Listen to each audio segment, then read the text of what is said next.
narasinya terkait dengan Jakarta sentris. Jadi apa-apa itu tren itu mulai dari Jakarta, apa-apa dari Jakarta. Itulah waktu itu trendsetter yang kemudian muncul dari Bandung. Pada waktu itu ada fenomena kali era-era apa namanya mulai memakai kerudung, banyak kemudian bisa diterap gitu ya. Mungkin Bapak Ibu atau kakak dari teman-teman ini dari mulai merasakan bahwa pada masa itu kalau pakai kerudung telinganya itu nggak harus ngulang gitu ya, nggak bisa, nggak. Jadi ini sebegitu ketatnya gitu ya perkembangan gerakan yang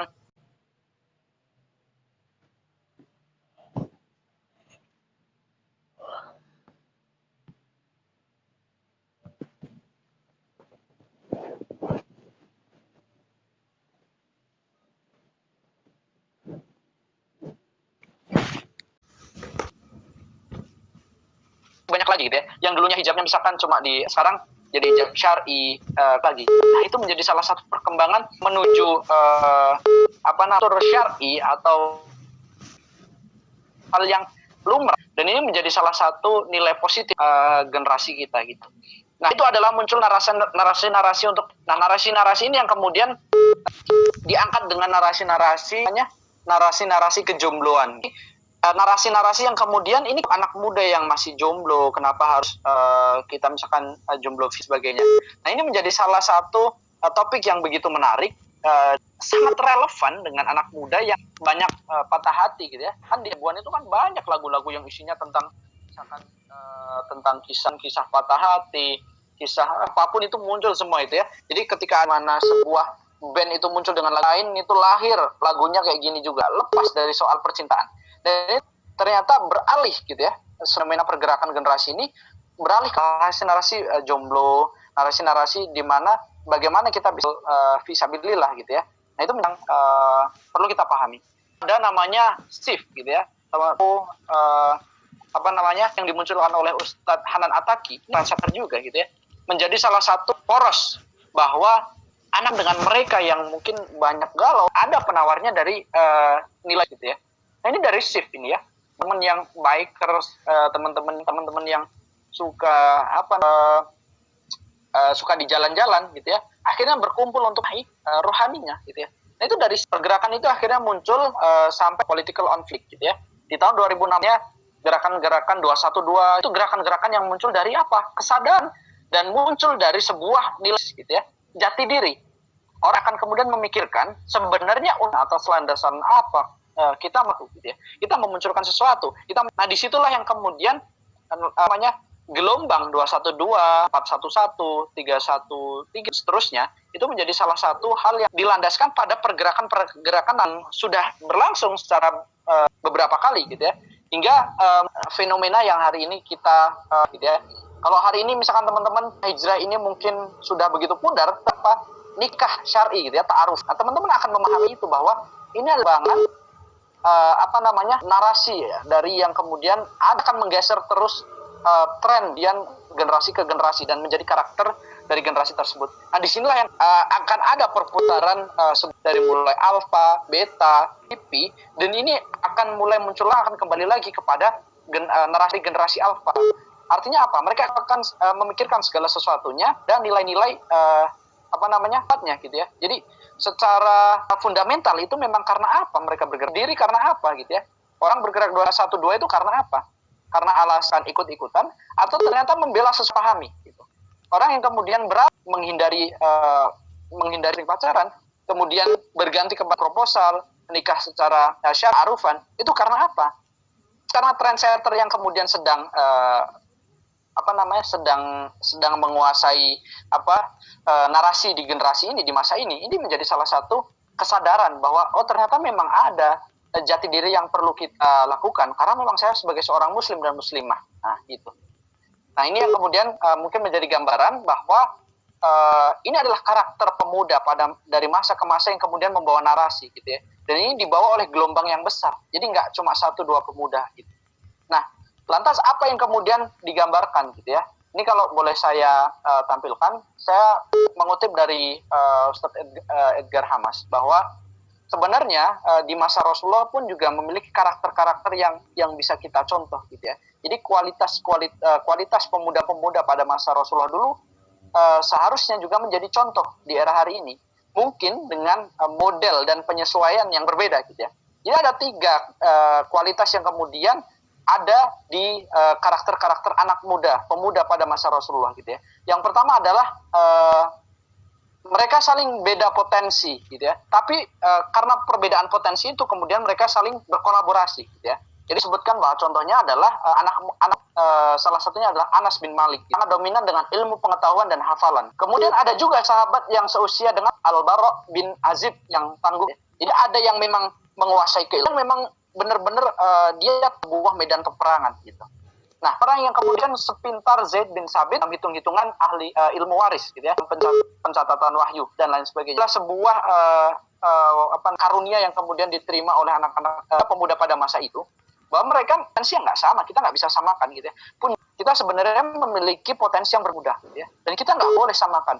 Insecure, kita nggak boleh baper karena dengan yang lain gitu ya. Merasa tidak bisa seperti itu menjadi salah satu catatan gitu. Pada yang namanya Usamah bin Zaid yang ditugasi oleh Rasulullah memilisi militer ke Syam. Bahkan dia dilahirkan untuk memimpin. Itulah gitu ya, bahwa ada orang-orang muda yang ternyata memiliki kepercayaan yang lebih. Nah, ini menjadi salah satu. Tapi dengan mereka bukan saling merasa kecil hati, mereka bukan saling merasa sia-sia dalam segala. Mereka menekuni itu dengan sungguh-sungguh dan mereka kemudian saling melengkapi. Mereka saling dikenal, personal branding mereka memang dari hal buat mereka beda itu. Gitu ya. Kemudian menjadi terbaik dan tak setengah. Artinya totalitas gitu. Dicontohkan oleh para anak muda. Ali bin Abi Thalib yang jadi nyaris di semua lini gitu ya, bin Abi Thalib, kemudian beliau ini memiliki keilmuan, pemberani dan di setiap lapangan pertempuran, referensi bagi sahabat-sahabat senior, hikmah dan kebijaksanaan gitu. Ini menjadi salah satu contoh bahwa ketika seorang belajar dari tentang satu keilmuan, mereka nggak setengah-setengah gitu ya. Jadi totalitas, misalkan kita belajar terkait dengan tentang kita gitu ya, ke dasar-dasarnya, fondasi gitu ya. Artinya itulah yang kemudian kualitas yang berbeda pemuda pada zaman Rasulullah dulu. Kemudian ada larinya tak setengah-setengah dalam musuh di peperangan di Qor. Langkah yang kemudian dimuncul Salamah ini yang kemudian menjadi nilai bahwa ia totalis hal gitu ya. Dalam medan juang tidak setengah-setengah dalam kemudian melaksanakan tugas dan amanah dari Rasulullah SAW. Maka kakinya bisa menyusul Khatafan gitu ya. Khatafan dari menembak anak-anak panah. Rasulullah menggelari beliau sebagai infanteri terbaik. Nah, lantas apa yang kemudian kita bisa unggul diri kita hari ini gitu ya. Kalau misalkan para sahabat dulu itu menjadi orang terbaik sesuai dengan yang bisa ia lakukan pada masa itu gitu ya. Mereka bersungguh-sungguh dan tidak setengah-setengah. Kemudian kualitas yang ketiga gitu ya. Dan semuanya ini memiliki ambisi, obsesi untuk kemudian menjadi yang terbaik, kemudian bisa saling berkolaborasi. Ini menjadi penting bahwa para sahabat itu orientasi robbani gitu ya. Tidak ada mementingkan pencapaian diri gitu ya. Tidak ada mereka yang kemudian memikirkan gelar untuk kepentingan diri sendiri gitu ya. Kemudian mati ketika medan perang gitu ya. Gitu ya. Bukan untuk kemudian medan perang gitu ya. Bayangkan ketika orang-orang solih dahulu gitu ya, salafus solih, para sahabat pada masa Rasul, ketika perang itu mereka berharap bukan kembali tangan gitu ya, tapi lebih pada mereka gugur di medan perang gitu ya. Jadi pilihannya menang di peperangan ya, dan mereka lebih mengharapkan ketika mati di dalam medan perang karena itu sangat mulia gitu ya. Bukan pencapaian pribadi, itu karena ini. Nah, itu yang kemudian membedakan kualitas pada masa itu gitu. Dan ini teman-teman, ketika teman-teman muda gitu ya, artinya hari ini teman-teman yang besar gitu ya. Jadi begitu di Indonesia berapa banyak ratusan juta penduduk Indonesia yang kemudian ada kita gitu ya sebagai artinya sebagai orang yang kemudian sudah memiliki status proses status siswa kita gitu ya. Dan itu tidak dimiliki oleh setiap anak muda, tidak dimiliki oleh setiap pemuda. Artinya hari ini menjadi salah satu proses di dalam sebuah perjalanan hidup kita memiliki usia, masa yang kemudian peluangnya sangat besar untuk kita bisa berbuat apapun itu yang kemudian menghasilkan kebermanfaatan untuk masyarakat yang lebih luas gitu ya, untuk umat gitu. Nah, apa yang bisa kita lakukan gitu. Nah, boleh ketika teman-teman hari ini berusaha semaksimalnya gitu ya. Boleh teman-teman hari ini belajar semaksimalnya. Boleh teman-teman hari ini kemudian masih kemudian cari sana sini gitu ya, pencarian semaksimalnya. Karena memang pada masa itu adalah teman-teman mencari jati diri. Tapi jangan kelamaan gitu ya. Karena pada akhirnya hari ini kita memiliki batas waktu gitu ya. Jadi kalau salah satu gubernur Pak Ridwan Kamil bilang gitu ya, ada 4 jenis pemuda yang kemudian ada di Indonesia gitu ya, dan kita perlu koreksi atas diri kita sendiri. Jadi ada pemuda yang kemudian mereka tergolong golongan satu gitu ya, jadi orang pintar tapi tidak peduli gitu ya. Banyak orang yang seperti ini, teman-teman misalkan bisa temui di orang-orang sekitarnya, senior-seniornya gitu ya, mungkin teman dekatnya juga gitu ya, mungkin kenalan-kenalannya gitu ya. Karena apa? Karena merasa malu menjadi bangsa Indonesia gitu ya. Karena hanya mementingkan diri sendiri gitu ya.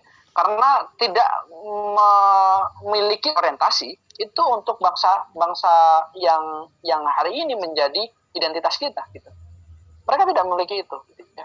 Ada golongan kedua. Golongan kedua ini mereka tidak pintar tapi peduli gitu ya. Nah, orang-orang yang seperti ini yang kemudian perlu difasilitasi lebih gitu ya. Perlu kemudian ditingkatkan gitu ya, dikembangkan gitu ya. Perlu kemudian diberikan wadah untuk belajar gitu. Tapi sayangnya banyak juga di kategori ini, di kelompok kedua ini, kelompok pemuda kedua ini, mereka yang banyak dimanfaatkan gitu ya. Karena apa? Punya kepedulian gitu ya. Tapi cuma dibodohi aja gitu. Hari ini kita jangan sampai masuk pada kemudian bisa dimanfaatkan oleh orang lain gitu. Ada golongan yang ketiga. Tuh 5 menit lagi ya Mas. Tanya jawab habis itu. Golongan ketiga itu tidak pintar dan tidak peduli. Ini yang kemudian menjadi dalam tanda kutip public enemy. Gitu. Jadi banyak mereka ini tidak pintar juga gitu ya. Jadi semuanya diborong gitu ya. Pokoknya cuma kebutuhannya tercapai, kepentingannya tercapai, dan mereka juga nggak pintar juga dirinya sendiri. Gitu. Inilah yang kemudian memiliki PR banyak untuk orang-orang seperti ini. Indonesia nggak cuma sedikit gitu. Nah, kan di Indonesia adalah termasuk teman-teman juga itu yang keempat. Jadi pintar dan peduli. Kenapa? Karena dengan pintar kita banyak bisa menyelesaikan masalah, dengan peduli kemudian bangsa ini gitu ya. Nah, ini yang kemudian dibutuhkan gitu. Dan terakhir untuk khususnya di mahasiswa baru, teman-teman hari ini saya boleh bilang teman-teman adalah orang-orang yang yang kuat, yang mana kalau saya bilang adalah orang-orang kuat itu pasti lahir pada zaman-zaman yang sulit gitu. Dan hari ini teman-teman menjadi mahasiswa yang lahir di kondisi pandemik gitu ya. Jadi artinya teman-teman ini menjadi salah satu generasi yang nggak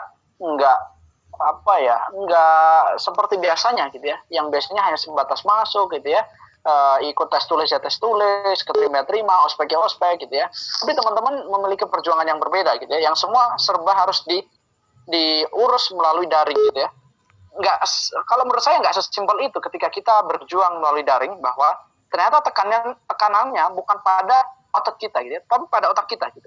Jadi seberapa banyak sebenarnya sudah menanggung beban depresi. Karena apa? Serba online semua ngurusnya gitu ya. Saya rasa itu berat gitu. Nggak bisa disamakan kayak misalkan di tahun 70-an, di tahun 2000-an gitu ya. 2020 memiliki cerita yang berbeda, zaman yang lebih sulit. Dan teman-teman harusnya menjadi orang-orang yang kuat gitu. Nah, jika teman-teman ternyata nggak menjadi orang yang kuat gitu ya, maka disitulah yang kemudian kita perlu pertanyakan gitu ya. Apa iya kita sebenarnya produk yang kemudian lahir di zaman yang sulit gitu ya? Atau sebenarnya kita hanya menjadi benalu atau parasit di zaman yang sulit ini gitu ya. Kita ikut mempersulit di zaman-zaman ini gitu. Nah, begitu. Nah, sebagai mahasiswa baru, teman-teman boleh teman-teman kemudian berjuang dengan banyak hal gitu ya. Teman-teman boleh kemudian mengabdi dengan banyak jalan gitu ya. Artinya sebagai anak muda, khususnya mahasiswa, teman-teman memiliki cara yang sangat banyak gitu ya. Boleh teman-teman pakai jas kebanggaan teman-teman, alma mater teman-teman, untuk kemudian ikut di segala konferensi, ikut di segala kompetisi, di segala perlombaan gitu ya, di pertemuan-pertemuan. Asalkan apa? Asalkan itu menjadi salah satu wasilah, salah satu jalan di mana teman-teman bisa mengangkat nama Islam gitu ya. Asalkan itu bisa menjadi jalan teman-teman bisa mengangkat nama keluarga teman-teman, nama institusi teman-teman gitu ya, kampus teman-teman. Itu menjadi salah satu jalan dakwah, jalan syiar gitu ya. Nah, di mana prosesnya itu di ruang-ruang yang ber-AC gitu ya, di ruang-ruang yang wangi gitu ya. Beda ketika teman-teman misalkan mau mengambil jalan demonstrasi gitu ya, teman-teman penuhi dengan alma mater itu dengan keringat-keringat, nggak masalah gitu ya. Asalkan apa yang kemudian teman-teman perjuangkan adalah keadilan, kebenaran gitu ya, maka turunlah ke jalan gitu. Saya rasa itu yang menjadi jalan lain. Namun jangan dicela ketika orang yang kemudian suka demonstrasi, kemudian ada orang yang hanya sebatas suka ikut lomba-lomba gitu ya. Ada orang-orang yang kemudian hanya sebatas suka ikut konferensi gitu ya. Ada orang-orang yang kemudian nggak suka apa-apa gitu ya. Jadi cuma kuliah aja gitu. Jadi mereka cuma fokus di dalam keilmuan mereka gitu ya. Ternyata kita perlu ketahui bahwa teman-teman gini, bisa jadi orang-orang yang demo itu kita nggak sukai gitu. Tapi ternyata karena gerakannya, karena sebuah usahanya, perjuangannya gitu ya, kita akhirnya menerima sebuah kebijakan yang dimana itu ternyata berdampak untuk kita di kemudian hari gitu ya. Ternyata itu menjadi sebuah sebuah hasil yang begitu berharga yang berdampak pada proses kerja kita di kemudian hari gitu ya. Mungkin juga gitu ya. Ada yang orang yang sukanya hanya lomba-lomba dengan orang yang sukanya lomba aja, sering ninggalin kelas, diajak demo nggak mau gitu ya. Ternyata dengan dia sering lomba, membawa nama baik alma mater gitu ya, nama kampus teman-teman akhirnya bisa dikenal di mana-mana. Ketika teman-teman kemudian undangan ke sana, undangan ke sini, ketika teman-teman misalkan ngelamar kerja di perusahaan A, perusahaan B, nama kampus teman-teman membawa teman-teman mudah untuk kemudian diterima gitu. Ada yang kemudian mereka hanya berjuang dengan benar-benar serius menekuni keilmuannya gitu ya. Dengan kemudian dia menjadi asisten dosen gitu ya. Kemudian dia ikut memperdalam riset di bidangnya. Ternyata dengan itu mereka membawa nama baik. Untuk apa? Untuk keilmuannya, jurusannya. Kemudian teman-teman bisa terangkat namanya, akreditasi. Berpengaruh pada masa depan teman-teman juga gitu ya. Ada yang kemudian mereka fokus di pertemuan konferensi itu, dunia internasional mengenal dia. Nah, itulah yang kemudian kita bisa situ perjuangannya. Yang penting kita kemudian mengomentari perjuangan, mengomentari kemudian teman-teman kita yang sedang berjuang, sedangkan kita, amatir kita di tumpukan baju, lipatan-lipatan, dan kita nggak pernah pakai itu untuk apapun. Nah, gitu. Dan kita harus paham bahwa impian itu pada sebuah hal, yaitu konsisten barat gitu ya. Nah, dua itulah yang kemudian dipegang oleh pahlawan-pahlawan gitu ya, bahwa realitas dan impian itu hanya berjarak pada konsisten kita. Maka seberapa jauh kita kemudian mencapai itu gitu ya, mempertemukannya gitu ya. Selain itu, sebagai penutup bahwa kita perlu mempelajari masa lalu gitu ya. Kenapa memahami rentetan histori yang lalu gitu ya. Padahal kita perlu menatap masa begini teman-teman. Ada 3 alasan yang kemudian penting pelajari gitu ya. Kenapa kita perlu belajar sejarah, khususnya sejarah Islam gitu ya. Yang pertama adalah sepertiga Al-Quran itu isinya adalah sejarah. Isinya adalah kisah-kisah gitu ya. Yang memuat segala kisah masa lalu, baik para nabi, para rasul, para sahabat, kemudian para orang-orang soleh pada dahulu gitu ya, para siddiqin, dan segala orang-orang yang kemudian dimuliakan oleh Allah yang masuk dalam Al-Quran. Nah, itu menjadi sebuah ibroh, sebuah jalan di mana kita tahu gitu ya, di mana kita harus bertindak gitu ya, dengan langkah-langkah yang kemudian sudah dicontohkan orang-orang terdahulu. Kemudian alasan kedua adalah sejarah sebagai cara kita untuk menemukan harapan. Kenapa saya bilang gitu? Artinya kita kemudian tidak merasa merasa kosong gitu ya. Kita tidak merasa hampa bahwa apakah impian-impian yang kemudian kita rencanakan itu mungkin terjadi. Ternyata sejarah menjawab itu. Dahulu orang-orang pernah melaksanakan itu. Dahulu para pendahulu-pendahulu kita ternyata lebih besar dari itu capaiannya. Kenapa kita nggak bisa sekarang? Dan alasan ketiga adalah sejarah membuat teman-teman sekalian ini menjadi orang yang dengan karakter visioner gitu ya. Artinya nggak kagetan gitu ya. Artinya nggak merasa dalam bahasa Jawa gumunan ya. Nggak gumunan gitu ya. Karena apa? Karena dengan sejarah teman-teman akhirnya paham gitu ya. Jadi ternyata seberat-berat kondisi yang kemudian kita hadapi itu ternyata hanya hal yang remeh-temeh di masa lalu orang-orang terdahulu gitu. Dan usaha-usaha yang telah kita lakukan mungkin sehebat yang kita pikirkan, ternyata hanya bagian kecil perjuangan orang-orang terdahulu. Nah, disitulah yang kemudian kita perlu mengoreksi diri bahwa kita hari ini pemuda memiliki standar dan kompetensi yang harusnya unggul, ya. Untuk apa? Untuk jayakan Indonesia 2045. Saya kira itu. Terima kasih untuk semuanya. Semoga kita bisa berdiskusi dan berbagi insight dari berbagai lini. Saya kembalikan ke moderator. Assalamualaikum warahmatullahi wabarakatuh. Oke, terima kasih. Ini yang belum mood siapa tadi? Ada anak kecil. Oke, mungkin dari teman-teman ya. Saya buka 2 pertanyaan ya. Teman yang ingin bertanya, di on-kan mic-nya. Gimana teman-teman ya? Ada lewat chat. Oh iya, itu ada yang bertanya. Pertanyaannya, bagaimanakah cara kita meningkatkan semangat dan cara menjadi pemuda yang punya intelektual dan kepedulian tinggi?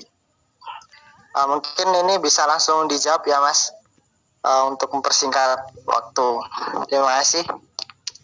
Oke, dari siapa tadi ya namanya ya? Dari Adila Tunisa, KPI.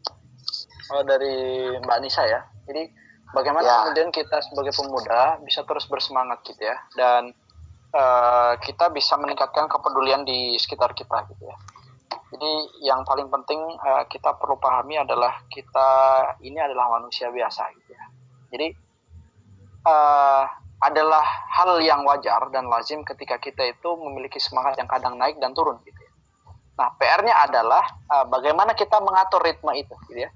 Jadi kapan kita harus benar-benar semangat, kapan kita harus melepas gas gitu ya. Jadi oke lah kita slow dulu gitu ya. Oke lah kita kemudian santai gitu ya. Walaupun pada akhirnya mungkin itu adalah bibit-bibit kemalasan gitu ya. Dan saya pribadi sebenarnya itu memang menjadi tantangan yang luar biasa, dan saya juga masih terus berusaha untuk kemudian mengatur itu. Tapi yang paling penting adalah gini, semangat itu adalah sebuah kalau saya pahami dari dari konsep motivation 3.0, semangat itu muncul kan artinya dari sebuah emosi gitu ya. Jadi emosi ini adalah semangat yang hadir karena kita punya alasan. Nah, alasan apa yang kemudian bisa meningkatkan atau memunculkan emosi kita gitu ya. Di dalam sebuah konsep motivation 3.0 ya, ada sebuah di mana kita itu karena apa? Jadi setiap potensi, tapi belum tentu potensi performance gitu ya. Jadi potensi itu belum pasti menjadi performance, belum pasti menjadi kinerja, itu pasti menjadi gerakan gitu. Itulah yang kemudian ketika potensi tidak performance itu menjadi impotensi gitu ya. Potensinya tidak muncul, tidak menghasilkan gitu ya.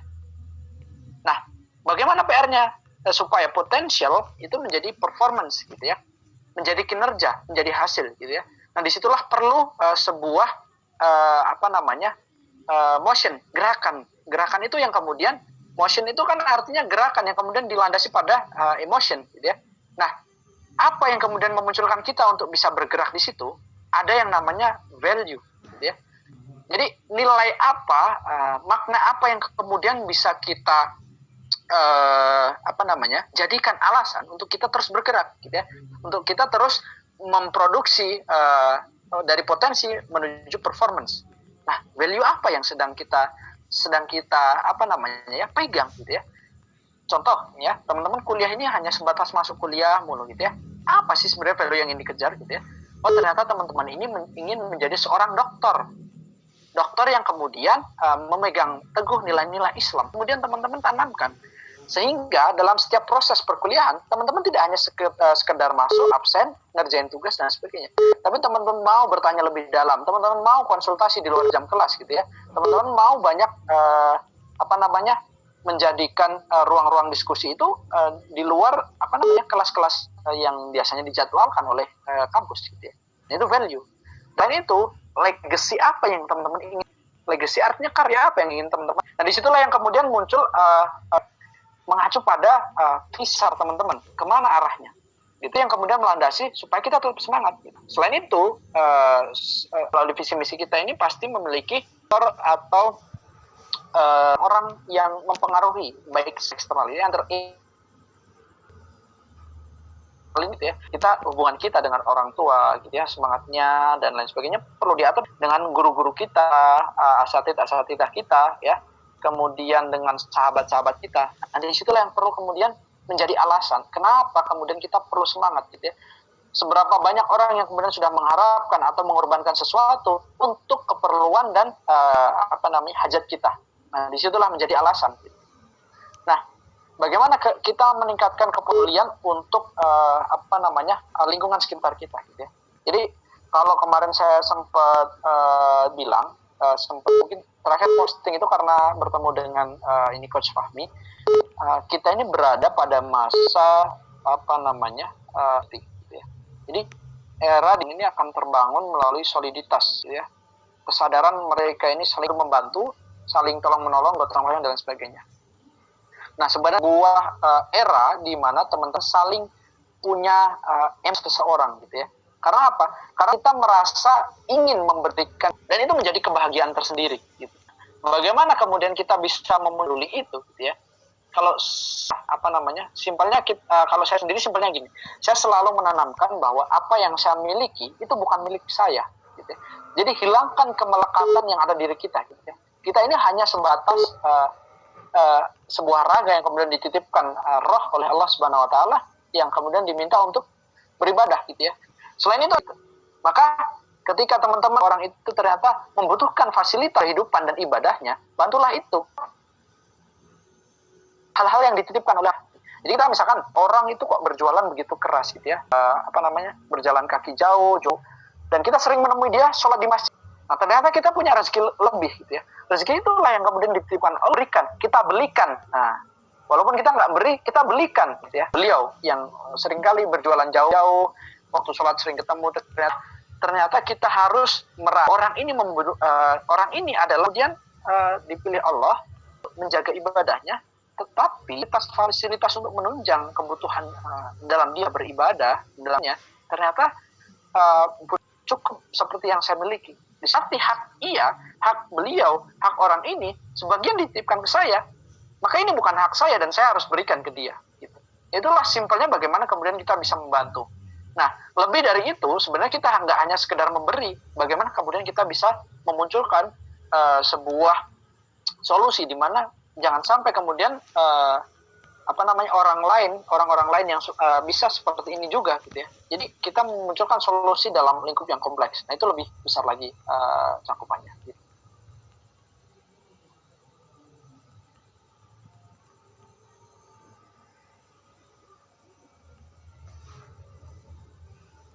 Mungkin kalau ada feedback boleh disampaikan atau ada pertanyaan selanjutnya. Cek ya Mas, ini ada yang bertanya lagi, ada 2 penanya di kolom chat. Dari Aisyah Nur Afifah bertanya, apakah sikap insecure itu perlu dihilangkan? Ada beberapa pendapat yang mengatakan bahwa insecure dapat menjadikan diri kita memahami diri kita sendiri, bagaimana kekurangan dan kelebihan kita. Kemudian juga ada yang bertanya dari Syamil, itu seberapa penting politik bagi para pemuda atau mahasiswa Indonesia? Oke. Mungkin ini sebagai pertanyaan terakhir ya, karena menginjak untuk acara selanjutnya. Mungkin bisa dijawab. Monggo Mas Azam. Oke, ngapunten Mas Akil ya. Ini makan waktunya Mas Akil ya. Gini, Mbak Aisyah tadi ya. Mas Akil sudah di sini ya. Insecure. Ya. Oh iya, enggak kelihatan. Mbak Aisyah untuk insecure. Jadi ada beberapa orang yang bilang ini bagus dan ada yang beberapa orang yang bilang ini tidak bagus. Tapi bagi saya sebenarnya insecure ini lebih banyak madorotnya gitu. Karena apa gitu ya? Jadi insecure itu adalah kondisi di mana kita tidak bisa menerima diri sendiri kan. Gitu ya. Karena apa? Karena standar kita adalah orang lain. Gitu. Jadi akhirnya kita merasa gagal karena tolak ukur orang lain. Nah disitulah yang kemudian perlu kita koreksi gitu ya. Apa yang kemudian bisa kita lakukan untuk menghilangi insecure ini ya. Jadi di dalam konsep motivation 3.0 juga gitu ya. Jadi cara menghilangkan ini adalah kita perlu dan semoga bisa selalu diterapkan adalah penerapan positive feeling. Jadi kita sering mengenal kalau kita ini selalu ayolah positive thinking gitu ya. Ternyata positive thinking itu bukan menjadi solusi, nggak bisa jadi penawar hati. Positive thinking itu hanya sebatas logika, ya. Hanya sebatas penawar mematahkan sebuah hipotesa yang kemudian muncul gitu ya, statement-statement yang kemudian muncul di dalam otak kita, logika kita. Nah, positive thinking itu mematahkan itu. Tapi hati berkata lain gitu ya. Nah, positive feeling inilah yang kemudian bisa menawarkan segala yang saya bilang adalah gejala-gejala yang tidak normal di hati kita gitu ya. Apa yang kemudian menjadi positive feeling? Salah satunya adalah bersyukur gitu ya. Jadi kita hari ini saya kok misalkan keterima di kampus IAIN ya, padahal teman-teman saya misalkan kampusnya udah UIN Jakarta gitu ya. Nah, bersyukur alhamdulillah gitu ya. Ternyata teman SMP saya dulu lulus SMA aja langsung kerja. Betapa banyak nikmat yang kemudian kita lupakan karena tertutup apa? Nikmat yang kemudian kita kejar, yang mana kita sebenarnya belum pantas gitu ya. Karena kita nggak bisa mensyukuri itu. Nah, itulah yang kemudian perlu kita bilang bahwa kita perlu menyadari dan menghilangkan kemelekatan di dalam diri kita supaya kita terus bersyukur bahwa sebenarnya semua ini bukan milik kita gitu ya. Sekalipun kepintaran yang kemudian ditanamkan ke kita, sekalipun kecantikan dan kegantengan yang kemudian ditanamkan ke diri kita, itu ternyata bukan milik kita gitu ya. Allah bisa saja mencabut itu dengan kehendaknya sewaktu-waktu gitu ya. Nah, disitulah yang kemudian kita perlu merasa positive feeling. Jadi kalau beliau sampaikan itu, saya pernah menerapkan ini mungkin sekitar 2 minggu 3 minggu, tapi setelah itu agak pudar lagi kebiasaan itu. Jadi setiap bangun itu selain kita berdoa, kita mencoba bersyukur. Jadi alhamdulillah. Nah itu coba kita cari 10 nikmat aja yang kemudian kita sudah terima semenjak bangun tidur. Alhamdulillah misalkan kita bangunnya pagi. Alhamdulillah kita masih diberi nafas yang segar pagi hari. Alhamdulillah ternyata kita sehat hari ini. Alhamdulillah ternyata hari ini saya masih tidur di kasur gitu ya. Alhamdulillah hari ini ternyata saya bisa sholat di masjid. Alhamdulillah hari ini ternyata saya masih bisa berwudu dengan air yang bersih gitu ya. Alhamdulillah hari ini misalkan apa itu? Banyak bisa kita cari gitu ya. Alhamdulillah hari ini ternyata saya masih bisa kentut gitu ya. Saya masih bisa menguap gitu ya. Nah, itu yang kemudian perlu kita cari kenikmatan-kenikmatan yang sebenarnya sudah ada di diri kita dan kita sering melupakan itu. Sebelum bangun tidur kita juga perlu catat itu. Alhamdulillah hari ini saya ketemu teman-teman gitu ya. Alhamdulillah hari ini saya nggak kejebak macet. Orang-orang yang sering masuk di berita di Jakarta. Alhamdulillah hari ini ternyata saya nggak kehabisan bensin. Walaupun tadi saya sempat lihat misalkan orang mungkin jalan bersama istri dan anaknya kehabisan bensin. Walaupun nggak sempat nolong gitu ya. Alhamdulillah masih bisa makan nasi. Nah itu yang kemudian perlu kita syukuri. Itu menjadi salah satu hal yang perlu ditanamkan standar-standar yang kita. Nah ini saya agak lupa kemarin. Jadi kemudian menjadi catatan kita. Jadi orang itu bersedih, itu ada manusia yang sepenuhnya bahagia. Sekalipun Rasulullah itu pernah bersedih. Standar kebahagiaan itu idealnya adalah 3. Jadi bagaimana kita mengatur porsi itu di dalam hati? Bisa kita 100% bahagia, nggak bisa. Dalam manajemen kesedihan, supaya bahagia itu kesedihan. Cara untuk kemudian kita bahagia, mungkin saya membagikan resep ke teman-teman ya. hambatan kebahagia, kita merasa insecure, kita merasa tidak terima, adalah satu hambatan itu adalah tidak ridho dengan masa lalu. Jadi kita masih mengganjal pada apa-apa yang misalkan belum terjadi, sudah terlewat gitu ya. Kok gini, andai saja dulu. Nah, andai kata ini yang kamu celah syaitan gitu ya, kata bilangan dan sebagainya. Itulah membuka celah syaitan untuk kemudian masuk. Kemudian hambatan yang kedua, tidak bersyukur sekarang. Nah, hari ini kita lupa ya, udah nggak lalu, kemudian hari ini kita nggak bisa bersyukur apa yang kita terima hari. Yang ketiga, gelisah dengan masa depan. Kalau antum tahu bahwa keluar dari sarangnya gitu ya, tahu akan kemana, tapi pasti kemudian perut yang terisi. Pun sampai hari ada burung nyetok beras 5 kilo di dalam, ada burung misalkan nyari sayur-sayuran 2 ikat buat besok dan lusa, nggak ada rezekinya gitu, nggak ada kegelisahan. Pikirkan, apakah masa depan ini putusan yang kemudian kita yang ternyata Allah sudah menjamin sebenarnya, tinggal kita menentukan jalannya. Yang kemudian kita nggak bahagia itu bisa memaafkan kesalahan orang lain. Nah ini bahwa seringkali kita merasa masih dengki dengan orang. Nah ini menjadi ganjalan, ini menjadi penyakit. Wallahi, bahwa kita ketika menyimpan sakit hati dengan orang lain dan kita tidak, itu hanya akan kita juga. Gitu. Dan itu menjadi salah satu, gitu ya, biar Allah yang mengatur semuanya. Gitu ya. Apa yang kemudian kita ambil salah satu penawar hati kita. Nah ini seringkali terjadi karena adalah mengukur kebahagiaan pada kata orang lain. Mengukur sesan kebahagiaan itu karena itulah yang membuat kita merasa insecure ya. Mendalami diri itu bukan disamakan dengan insecure. Itulah yang kita salah persepsi kalau menurut saya gitu. Mendalami diri itu dengan bagaimana kemudian kita syukurin nikmat-nikmat yang sudah kita terima. Balik aja gitu ya konsepnya. Ternyata lawannya insecure ya atau apa. Nah, kenapa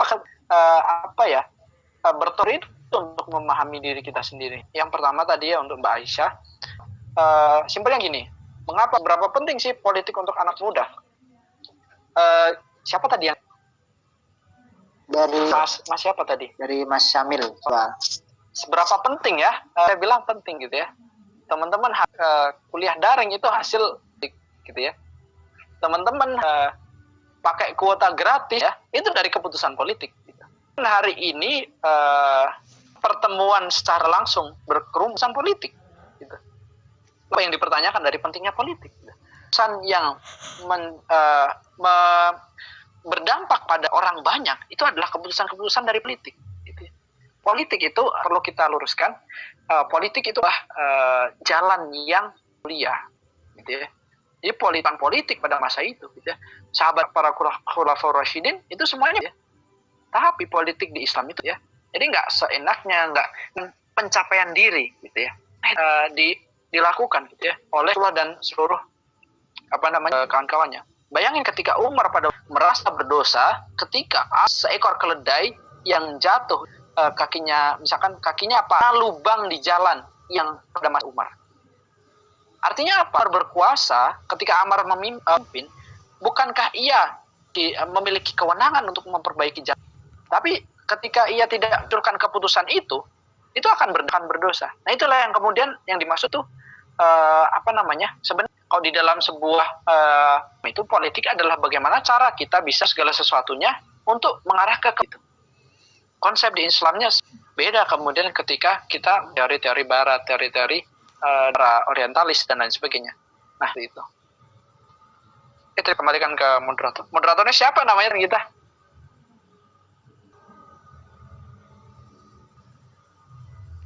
Halo.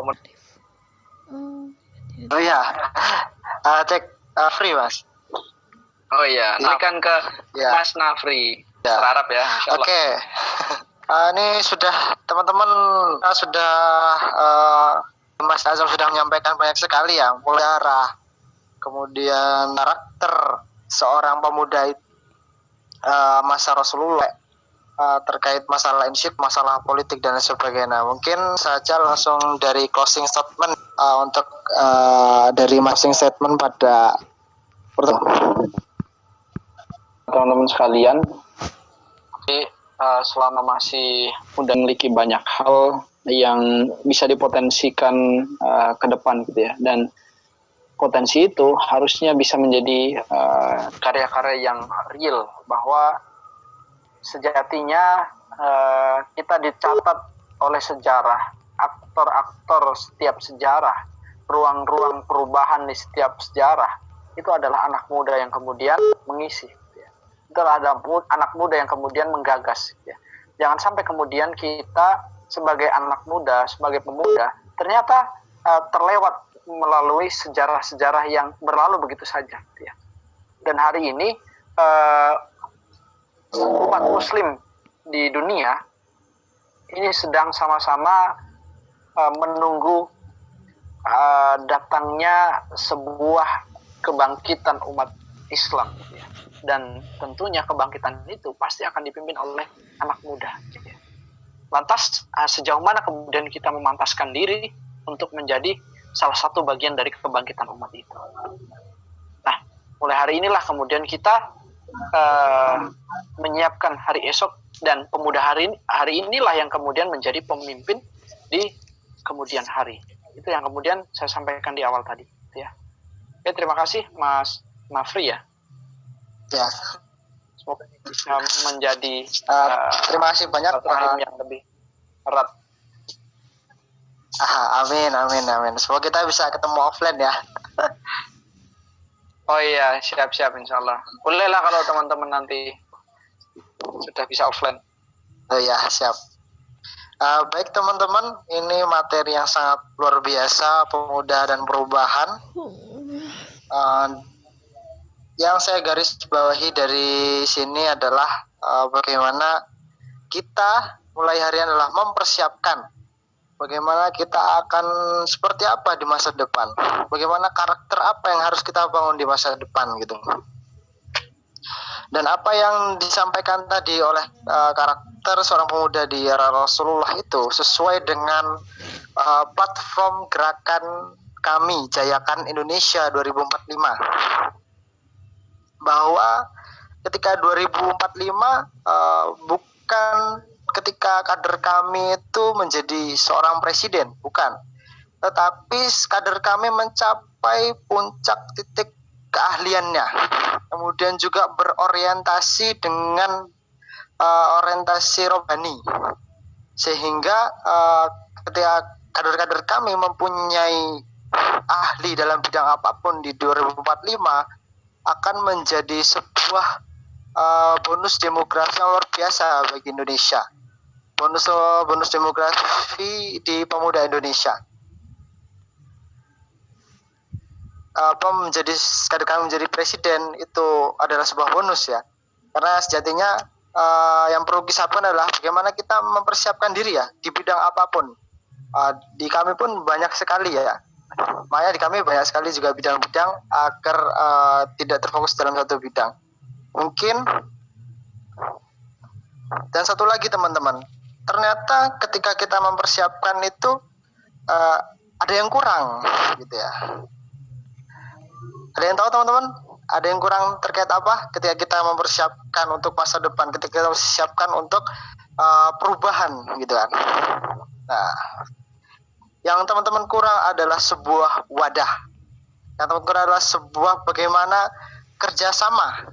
Yang teman-teman kurang adalah bagaimana kalian mempunyai suatu kelompok. Maka yang akan dibahas setelah ini adalah wadah tersebut, yaitu adalah Kesatuan Aksi Mahasiswa Muslim Indonesia.